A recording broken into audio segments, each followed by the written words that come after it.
দেখ বাবাজি দেখবি নাকি, দেখ রে খেলা দেখ চালাকি, ভোজের বাজি ভেলকি পাখি, পর পর পর পড়বি পাখি ধপ, লাফ দিয়ে তাই তালটি টুকে, তাক করে যায় তীর ধনুকে, ছাড়বো শটা ঊর্ধ্বমুখে, হুশ করে তোর লাগবে বুকে খপ, গুড় গুড় গুড় গুড়িয়ে আমা, খাপ পেতেছেন গোষ্ঠ মামা, এগিয়ে আছেন বাগিয়ে দামা, এইবারে বাঞ্চিরিয়া নামা চট, ওই যা গেল পোষকে পেছে, এই মামা তুই কেপলি শেষে, ন্যাচ করে তোর পাঁজর গেছে, লাগলো কি বান চটকে এসে ফট।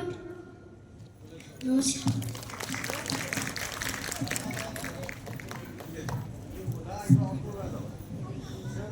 নমস্কার।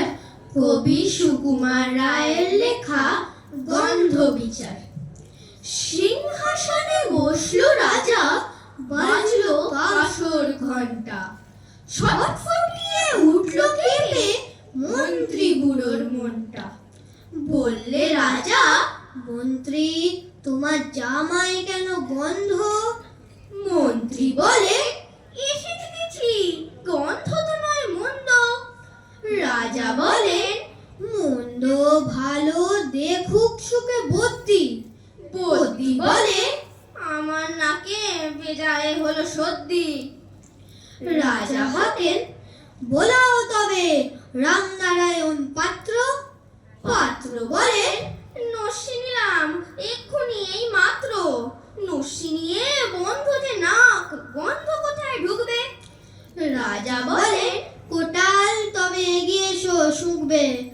কোটাল বলে, পান খেয়েছি মশলা তাতে কর্পূর, গন্ধে তারি মুন্দ আমার একেবারে ভরপুর। রাজা বলেন, আসুক তবে শের পালোয়ান ভীম সিং। ভীম বলে, আজ করছে আমার সমস্ত গা ঝিমঝিম, রাত্রি আমার বোখার হলো, বলছি হুজুর ঠিক বাত। বলেই শুলো রাজসভাতে চক্ষু বুঝে চিৎপাত। রাজার শালা চন্দ্রকেতু, তারে ধরে শেষটা। বললে রাজা, তুমি না হয় করো না ভাই চেষ্টা। চন্দ্র বলে, মারতে চাও তো ডাকাও না কো জল্লাদ, গন্ধ শুকিয়ে মরতে হবে, এ আবার কি আহ্লাদ। ছিল হাজির বৃদ্ধ নাজি, বয়সী তার ৯০। ভাবলো মনে, ভয় কেন আর, একদিন তো মরবই। সাহস করে বললে বুড়ো, মিথ্যে সবাই বকছিস, শুকতে পারি হুকুম পেলে এবং পেলে বকশিস। রাজা বলেন, ১০০০ টাকা ইনাম পাবে সদ্য। এই না শুনে উৎসাহেতে উঠল বুড়ো মদ্য।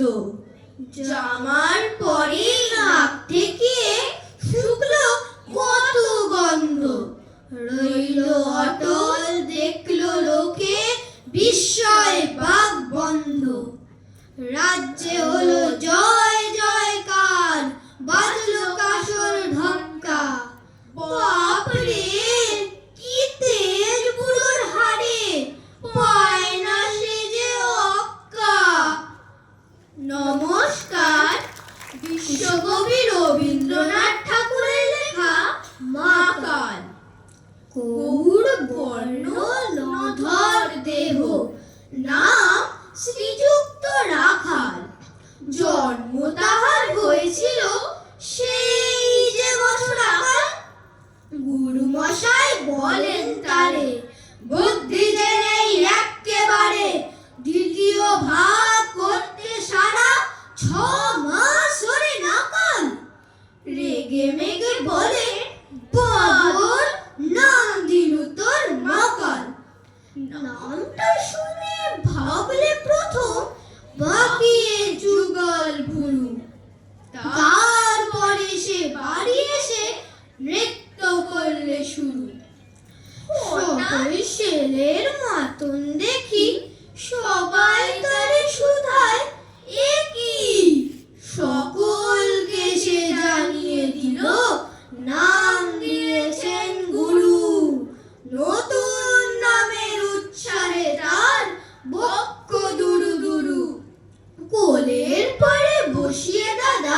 বললে কানে কানে, গুরুমশাই গাল দিয়েছেন বুঝিস নে তার মানে?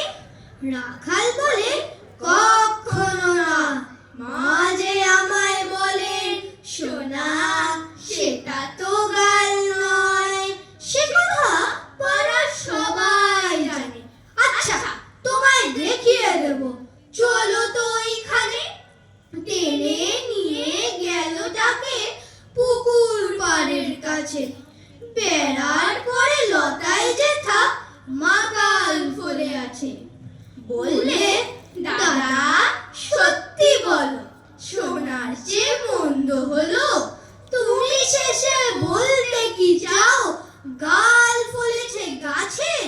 মাকাল আমি বলে রাখাল দু হাত তুলে নাচে, দোয়াত কলম নিয়ে ছোটে খেলতে নাহি যায়, লেখাপড়ায় মন দেখে মা অবাক হয়ে যায়। খাবার বেলায় অবশেষে দেখে ছেলের কাণ্ড এসে, মেঝের পরে ঝুঁকে পড়ে খাতার পাতাটায় লাইন টেনে লিখছে শুধু